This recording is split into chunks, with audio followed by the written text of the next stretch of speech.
தலைப்பு காவலூர். பாகம் 1. ரகசியத்தின் ஆரம்பம். சென்னையோட சத்தம் எல்லாம் போயிடுச்சு. காஞ்சிபுரோட சத்தம் வர ஆரம்பிக்குது. கோவில் மணி சத்தம், பறவைகளோட சத்தம், காத்து சத்தம். சென்னையோட கொல கொல சவுண்டை விட்டு அருணும் சுபாவும் ஒரு பழைய காஞ்சிபுரம் வில்லேஜ்க்கு வந்தாங்க. அருணோட ரிசர்ச்க்கு இந்த ஊரோட ஹிஸ்டரி ரொம்ப முக்கியம். அங்க காவலூர்னு ஒரு பெரிய பாலடைஞ்ச பங்களோ இருந்தது. அதுல வீரபத்ரன்னு ஒரு காவல் தேவோட கதை இருந்தது. அருண் ரொம்ப சந்தோஷமா, சுபா பாரு, இந்த பேலஸ் ரொம்ப மயக்கிற மாதிரி இருக்கு. காவலூர் பங்களோட கதை உனக்கு ஞாபகம் இருக்கா? அங்க வீரபத்ரன்னு ஒரு காவல் தெய்வம் இருந்தாராம். சுபா கொஞ்சம் பயத்துடன், காவல் தெய்வமா? நீங்க ரொம்ப நம்புறீங்க போல. ஆனா அந்த பங்களோ ரொம்ப பயங்கரமானு சொல்லுவாங்களே. அவனுக்கு தெரியும் சுபா கொஞ்சம் பயப்படுற ஆளுன்னு. ஆனா அருணோட கியூரியாசிட்டி ரொம்ப ஸ்ட்ராங். அவங்க 2 பேரும் காவூர் பங்களோ தேடி போகட்டும்னு டிசைட் பண்ணிட்டாங்க. பாட்டியோட நடை சத்தம், நூலை உருட்டுது சத்தம். பாட்டி, ஐயா, அந்த வீட்டுக்கெல்லாம் போகாதீங்க. அங்க வீரபத்ரன் தெய்வம் கோபமா இருக்கு. அந்த வீடு சாபமான வீடு. அருண் ரொம்ப மரியாதையா, ரொம்ப நன்றி பாட்டி, நாங்க சும்மா பார்க்கத்தானே போறோம். சுபா, அருண், நம்ம அவங்களோட வார்த்தையை கேட்கலாம் ப்ளீஸ். பாட்டியோட நடை சத்தம், அவங்க பிரார்த்தனை பண்ணுவது போல ஒரு சத்தம். பாகம் 2. பங்களோவுக்கு உள்ளே. பாட்டியோட வார்த்தைகளை மீறி அவங்க 2 பேரும் காவலூர் பங்களோவோட கேட்டை திறந்தாங்க. கேட்டு ரொம்ப பழுசா இருந்தது. சத்தம் போட்டுட்டே திறந்தது. பங்களோவுல ரொம்ப அமைதியா இருந்தது. ஆனா ஒரு பயங்கரமான ஃபீல் இருந்தது. பழைய ஃப்ளோரோட சத்தம், ஜன்னல்ல இருந்து வர காத்து சத்தம்.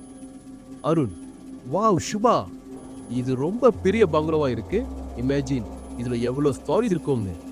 சுபா, ஸ்டோரிஸ் இல்ல அருண், இது ஒரு மலைக்கு கூட தாங்காத போல இருக்கு. எனக்கு ஒரு மாதிரியா இருக்கு. திடீர்னு ஒரு போட்டோ ஃப்ரேம் விழுவது போல சத்தம். அருண், ஐயோ என்னடா அது?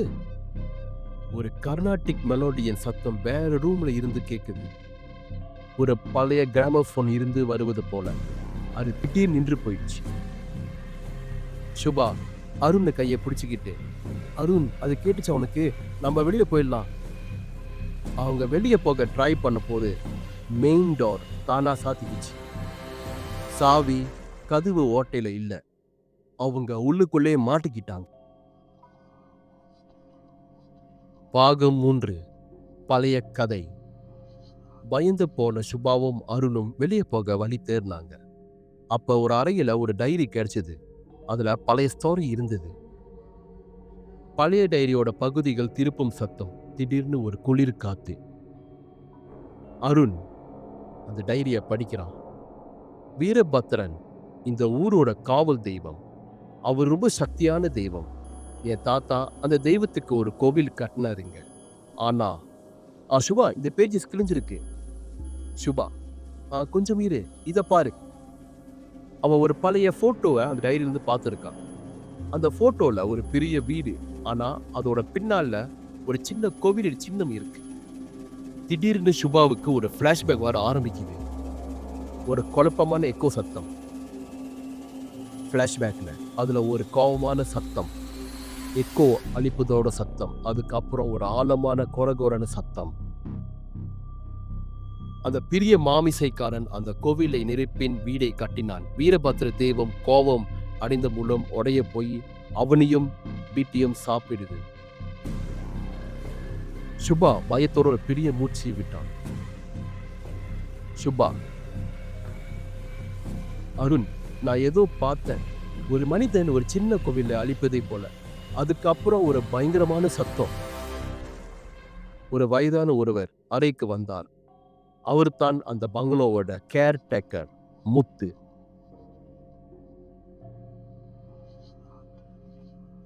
பாகம் 4.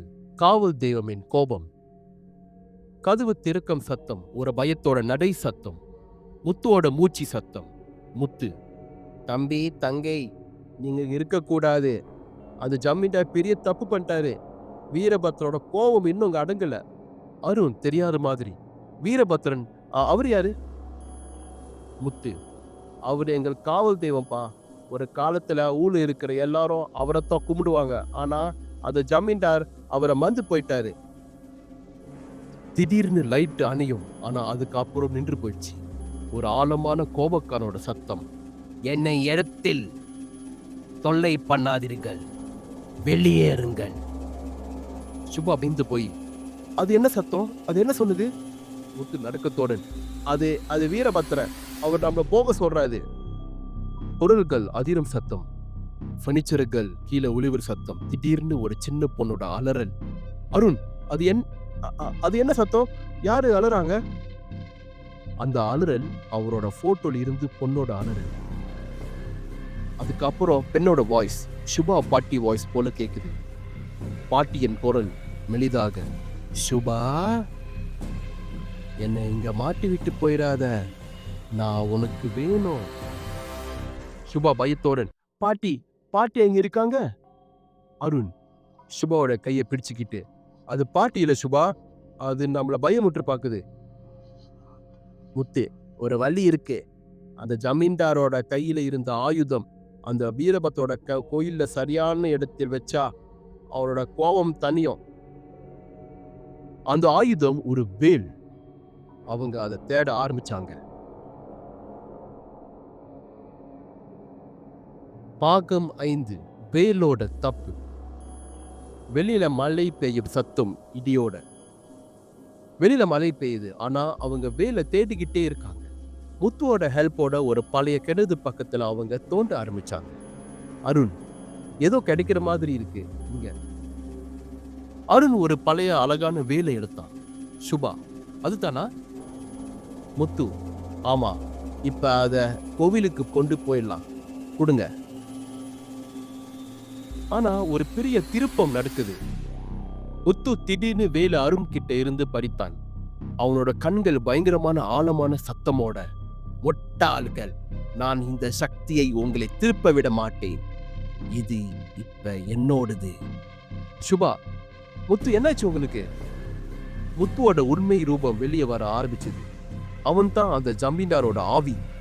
அவன் வீரபத்தோட சக்தியை எடுத்து திரும்ப வாழ ட்ரை பண்ணிக்கிட்டு இருக்கான். அந்த வேல் அவனோட ஆவியை வச்சிருக்கு. இப்ப அவன் அதை வச்சு திரும்ப உயிர் பொழிக்க பார்க்கிறான்.